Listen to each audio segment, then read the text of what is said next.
My name is Christy, and I am 39 years old. I live in Harrison County, Ohio. In the summer of 2011, my friend was staying in a tent in my yard for roughly 2 months. She said that she could hear something big walking toward her tent. Then, one night, I was in the house on Facebook around 2 a.m., and my girlfriend was on her laptop in her tent on Facebook. She messaged me to come outside right away. Something was sniffing loudly, breathing heavy, walking around her tent. I walked outside, thinking she was just freaking herself out, thinking she was just hearing things. I even kind of laughed it off, opened the door, and yelled if she was okay. She yelled for me to come to the tent, so I grabbed a flashlight and walked down. I didn't see anything. If there was something there, it ran away. I told her it was a deer, but she wasn't convinced. In the summer of 2012, both of my daughters, 16 and 17, came in the house after taking our dog out around 11 p.m., shaken and scared, saying they'd seen something really big once standing by our tree in the backyard, which leads off into the woods. Then again, walking to the house up the driveway around midnight, they came in scared, said they had seen the same thing walking around our pool, and then walked into the woods. I never really believed them. I tried to convince them that there was nothing there, that it was their imagination because they overheard my friend talking who camped in my yard. I told them the dog would bark and growl if something was out there.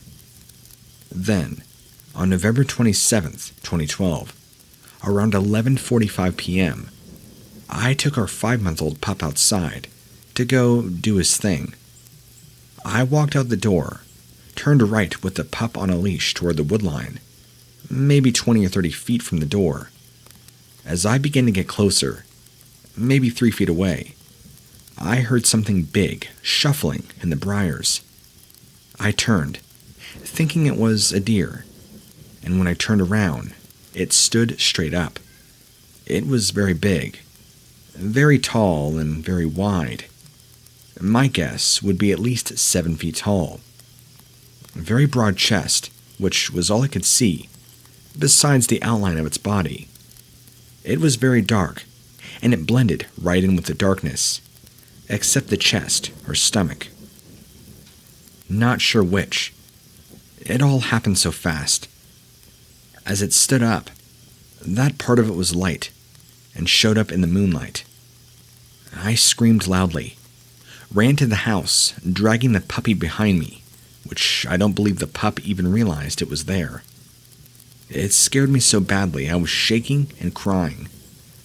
My husband and 21-year-old son, who also did not believe the stories from my daughter and my friend, went outside with a very small flashlight and a knife for protection to try and find out what it was. My son said it was still out there and that it was behind the tire swing. He's seen its shadow, and it ran from him toward the spring on the hillside, which is nothing but briars. He said he couldn't see it after that, but it was there because it quit running, but he couldn't see it or hear it. He had this eerie feeling it was staring right at him. They both came back inside, and my son had the exact same description as me. Very, very tall, very wide, but he only seen the back of it as it ran up the hill into the briars. My husband thinks it was curious, whatever it was, because it snooped around, but ran anyway. I truly believe that it was indeed a Bigfoot. It was hanging around for over a year that we know of. I'm a 61-year-old and have been an outdoorsman all of my life, doing numerous backpacking and mountaineering trips in the Cascades and Olympics. I even have a degree in psychology and currently employed as an investigator. My 15-year-old son and I made camp at twilight off of Road 25, after doing a recon of the Lewis River area for hunting. It is a rainforest there, with huge cedar trees and large moss-covered maples. Reminded me of a rainforest. We set up camp on the east side of a creek, and we had my 4Runner parked and set up a tent. After a wonderful steak dinner, I made some howls in the manner of the Ohio howls that I had made that had called in a Sasquatch. I'm a trained vocalist and can project my voice considerably. After no response, we retired for the evening. At around 10 p.m., we were awakened by a loud crack of a branch very close to our tent. I jumped out of my bag with a 400 lumen flashlight and searched 360 degrees, hoping I could spot the culprit. After several minutes and intense searching to no avail, we went back to sleep, only to be woken by howls off in the distance to the south of us an hour later. I would guess that the howls were coming from a single individual, approximately a mile away from us. My son reported that he had heard the footsteps later near the tent that night, but failed to wake me. In the morning, my son discovered a single footprint near the tent. I have photos. It is a very wide fright footprint size 13 that was very deep in the dirt, around half an inch. I am sure the print is still there, as it has not rained since. Despite a large rock near the middle of the arch, the print is deep and was not affected by it. I cannot make a print at all, and I weigh 250 pounds. I have always been keenly interested in Sasquatch, and was convinced that they exist after reading Dr. Meldrum's Where Legend Meets Science. I have had encounters after mimicking the Ohio howl with remarkable success. I suspect the government has proof and is keeping quiet to protect this crypto-hominid with wilderness area. I'm studying maps of an area I reason to be a prime habitat, and have even planned a trip over land or off-trail roads soon. I think it's time to get serious.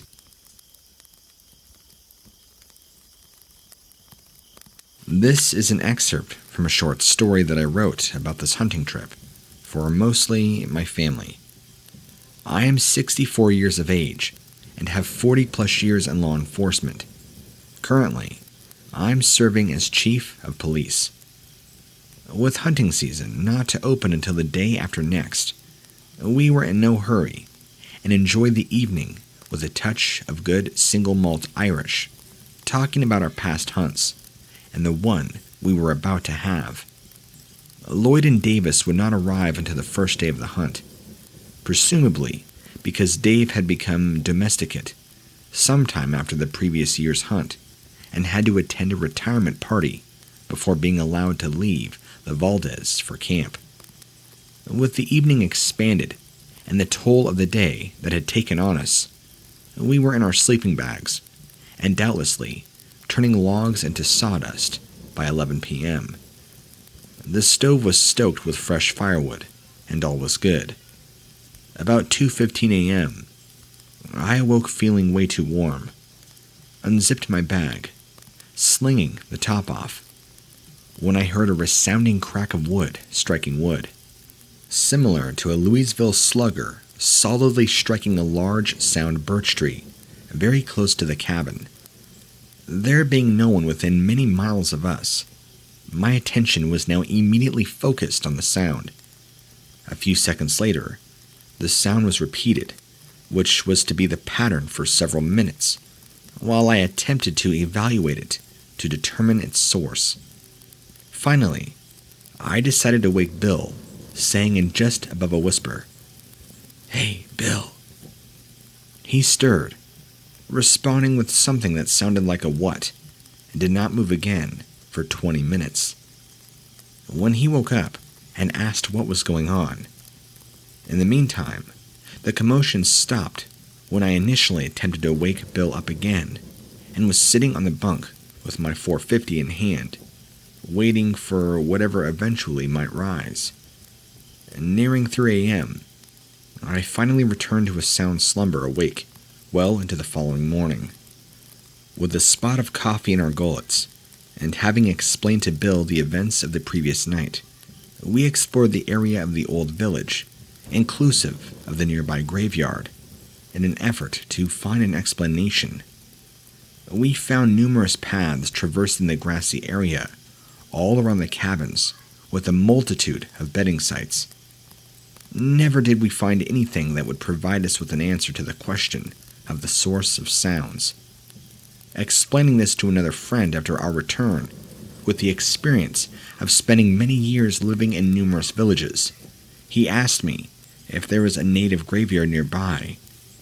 It is less than 50 yards from the cabin.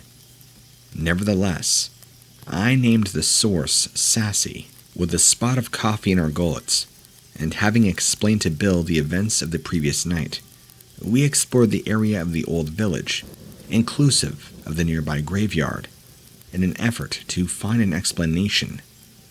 We found numerous paths traversing the grassy area, all around the cabins, with a multitude of bedding sites.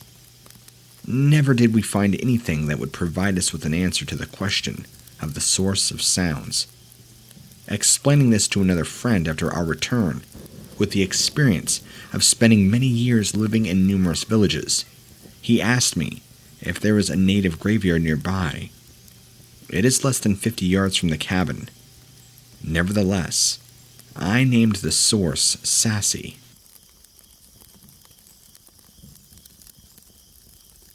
Around 6:45 p.m.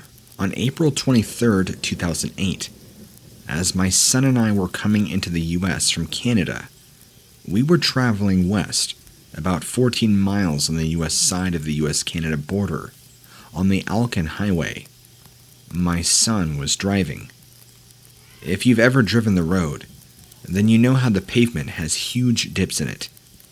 I suspect from the freezing and thawing of the foundation of soil under the pavement. Anyway, my son was watching directly in front of the car, just to make sure we took the smoothest path around some upcoming heaves in the pavement.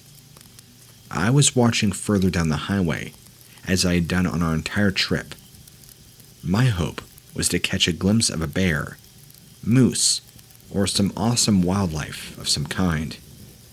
Anyway, we were on a slight descent down a hill, making a slight left corner, and about to start up the other side, when I saw what I thought was a human crossing the road, may 3/10 of a mile ahead of us, and up then, a very slight incline.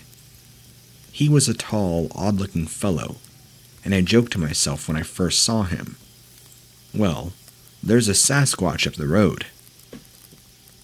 Fully expecting to see that a person had crossed from a house, or something, on the left-hand side of the road, over to another house, or something, on the right-hand side.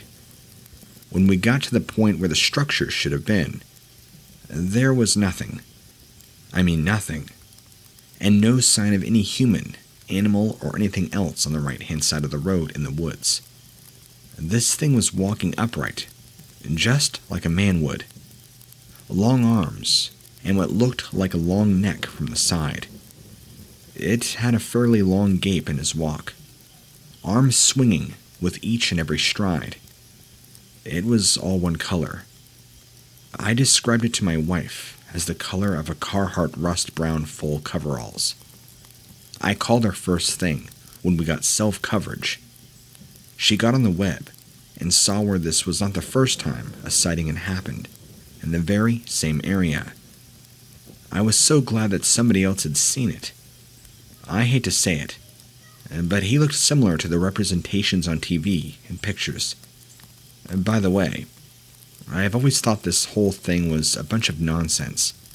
If nothing else, someone was wearing a suit to make them look like the Sasquatch character.